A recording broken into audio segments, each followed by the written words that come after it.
frustrating night in terms of all the chances you guys seem to have?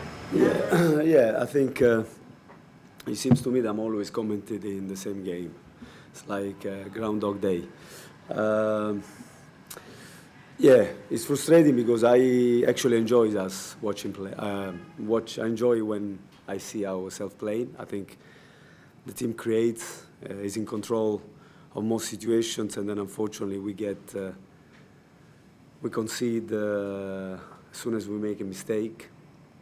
We concede because the opposition has got a lot of quality in that situation. But I have nothing to say to be critical with our boys. I think they play really well. I think obviously I'm biased, and I probably see things. Somebody said that the coach see the players like his sons, always better than probably are, and I am just like everybody else. So I might see things better than they are, but I enjoy watching the boys play and how their position on the pitch, how they also make it difficult for Toronto. First half, Insigne to come, and the second half play away from his normal position high on the pitch is because he couldn't find a lot of space where he normally is dangerous. Obviously, when you concede a goal in that way, you're 1-0 down, and we want to keep playing and try to score goals. Obviously, sometimes you get stretched, but I thought that all in all, considering the quality that they have, I don't think that we conceded that much, and I think we could have certainly scored a few goals tonight. Watching from the press box, sometimes things look slower than they really are on the field. You know, do you feel like some of the chances you took a little bit of time to develop in front of the box, or you'd like to see them play a little faster, or is it just the way it goes? This is the job of a coach, of every coach, is to put players in position and to play together. Then after, when you're in that position, you have to do your bit. I mean, I can't physically take a player and move him at the speed that I would like. This is when you are in that situation. It's important for me as a coach and for us as a coaching staff is to put players in a position that they can create goals and finish them. Then after is them. It's up to them. They have done it in the past, and today I think that they tried. How quick you are in that situation is it's up to also the individual quality of each player. One more just about Malanda coming on. Sabaczynski got a knock in training. Is that what that was? Or? He did. Yes, he felt his hamstring, but Adil, I thought he plays exceptionally well for me. Not well, exceptionally well, in my opinion. His debut in MLS has been great. He played with a lot of personality, very good on the ball, and also defending. I thought he was good. Unfortunately, the goal comes once again, twice in a row. It's almost never happened. The ball through his legs. It happens against Orlando to Anton. It happens to him through the legs. But how can you legislate for that? I mean, we are again in a position where we can attack the ball with our central defender. The ball goes through his legs, and then Insigne really quick, and then finding Bernardeschi. It's a little bit like what happened with Shaqiri. Unfortunately, we find the best players in the team in that situation that they are so quick and they have done it at the highest level, and then he finds Bernardeschi on the other side, and then it's difficult. But we are in a position that we can deal with that. And this is the only. I feel sorry, obviously, for us and for Adil, because I think his debut was exceptional. We saw Karol Swiderski when you brought in Andre. You threw him on the wing. Then he looked like he played as a cam. Could you kind of just walk me through what you were looking to do? We're trying different things. Because Crescido is left-footed, we wanted somebody that can come inside. He's the only striker we have who is left-footed is Karol. So to have somebody that can come inside and deliver, as we tried 2 or 3 times, and we tried to do something different. And so I think that Karol can play that way. I also wanted to see Andre as a 9, and they can be interchangeable, in my opinion. Andre could play in that position. I wanted to see Camille coming inside and delivering the ball like he did against, and to give us an option to combine. And then obviously I put Adani as well to give us a little bit more presence up front. But obviously when you do that, you have to consider the other side, that you lose maybe a little bit more legs in midfield, where I think Brandt and DJ run a lot and play well. So it's something that as a coach you try, and I think that the boys created, and unfortunately we couldn't find the goal also to give enthusiasm to everybody. And I can say this to our supporters. Obviously we are the first one to be frustrated, but the boys always play to make them proud and to create chances and score goals, because they love the feeling of scoring a goal in front of them and what that means for them and the energy that they receive as well. This is the third straight home loss now here, and at many points of these games, it doesn't seem like Charlotte should lose, or they've had opportunities. Do you feel like there's maybe a lack of quality in that gap to finish and get those wins?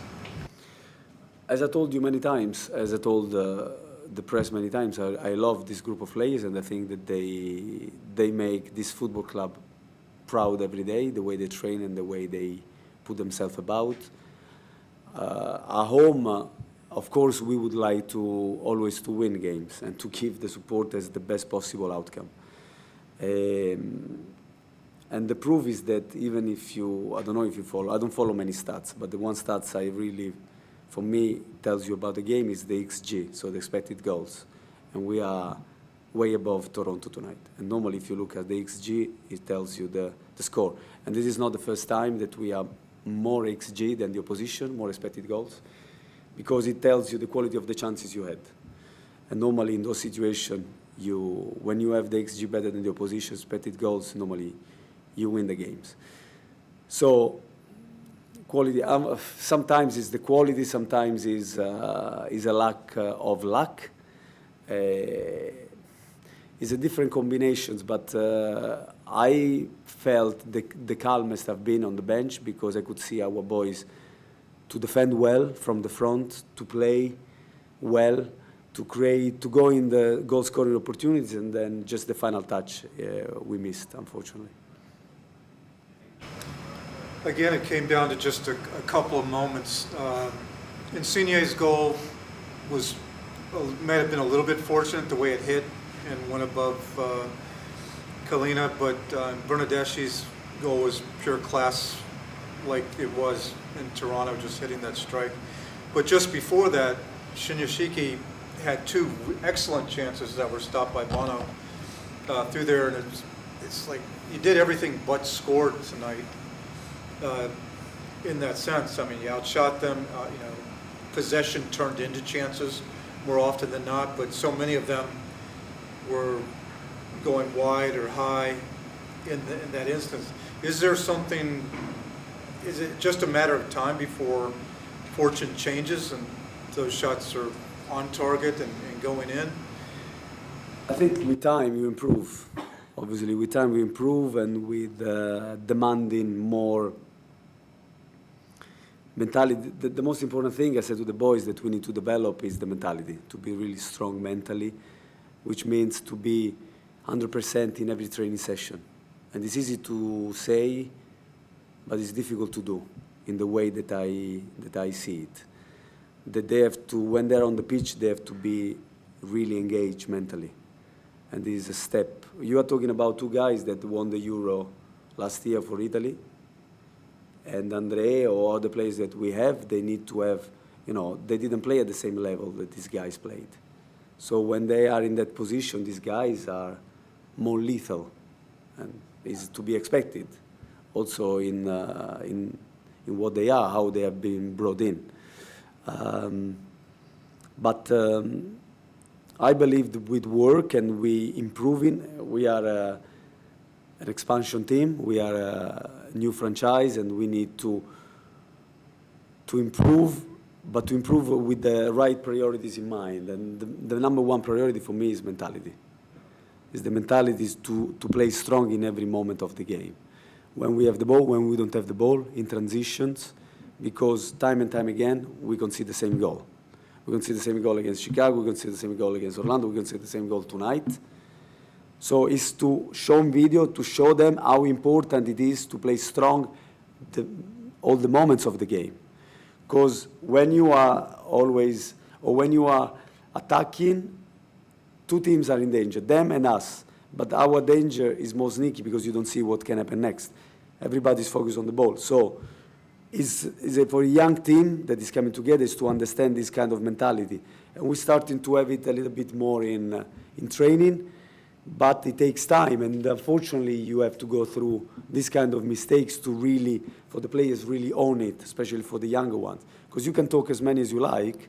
It's like a parent. Until the players does that mistake and he feels it, because you see the scoreboard and he's not happy about that, it's difficult to really understand what that means, to play strong.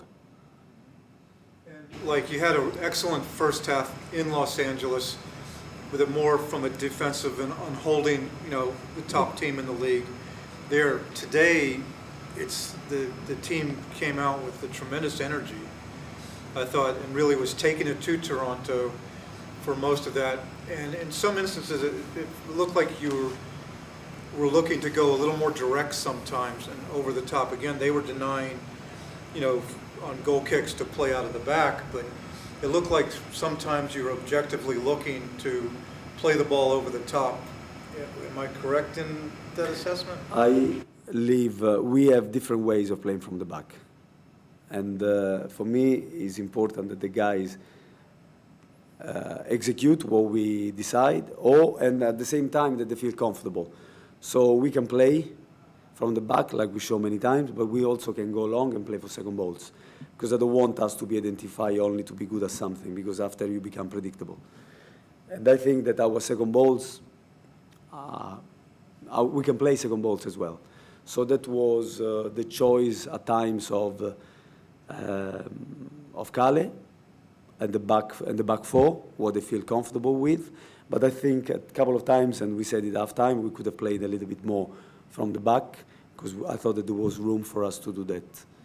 But I think that wasn't the main point of the game, because we could play from the back, we can play long except for second balls. It's just to have this urgency that every play is important. It's not just, sometimes when you can create chances, you think, okay, the next one is coming, but you have to make every one count, like if it's your last one. We have to have this mentality, and we have to work towards this mentality. Coach, earlier this week you said that you really, one of the mentalities you don't like is the must-win mentality, and luckily Fortune today has taken this away from being a must-win game. The rest of the MLS did what Charlotte would want to do and kept the team in pretty good contention. But the other cliche that you hear a lot from football coaches is telling players to play the match and not play the moment, or some variation on that, where the focus is on the game and not, say, the playoff race or anything else that's happening off the pitch. Do you think any of that is part of what you talk about when you're talking about improving mentality, like those sorts of pressures, or with the playoff chase and where they are on the table, or do you think the mentality, the maturity you want in mentality is something different, or can you expound on that a little more? Because I found that comment really interesting. Right. First of all, I don't know if it came out wrongly, but I didn't say that I don't like the must-win mentality. I don't like when people put this kind of pressure on our boys that is a must-win game. The mentality is a different thing, nothing to do with that. So let's clarify that. When they put onto us, on our club, it's a must-win game because it looks like, I think for Toronto could be a must-win game because of the amount of money and resources that they spent in bringing these guys. For us, is a must-play well game every game. Must play well every game. So I want to clarify that because we want to win. Believe me, we want to win. We want to go on the pitch to win, not just to be on the pitch against anybody, okay? So then the mentality I'm talking about is something that we need to build in this football club because we are new. And for me, the biggest richness of a football club, of any sporting club, is the mentality. When you go in a big football clubs, I talk about our sport because it's the one I know the best rather than the other ones, but I believe it's true in every other sport.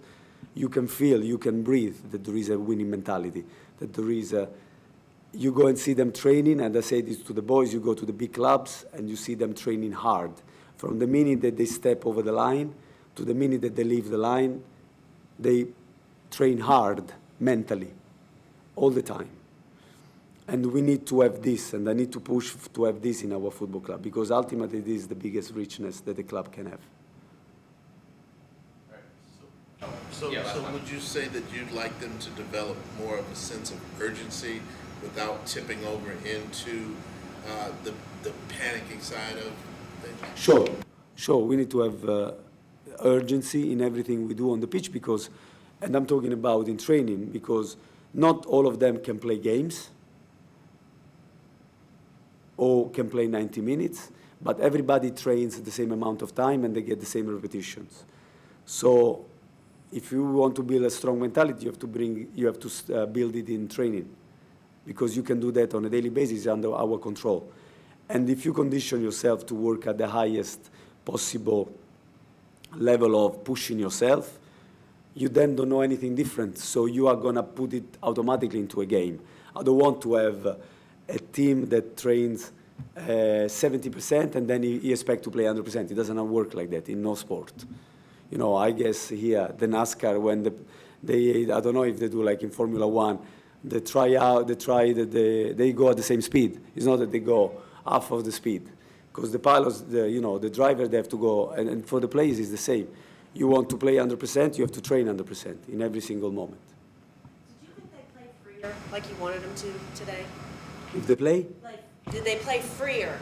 I think so. Yeah. I enjoyed watching us play. I repeat, Carol, I enjoy it.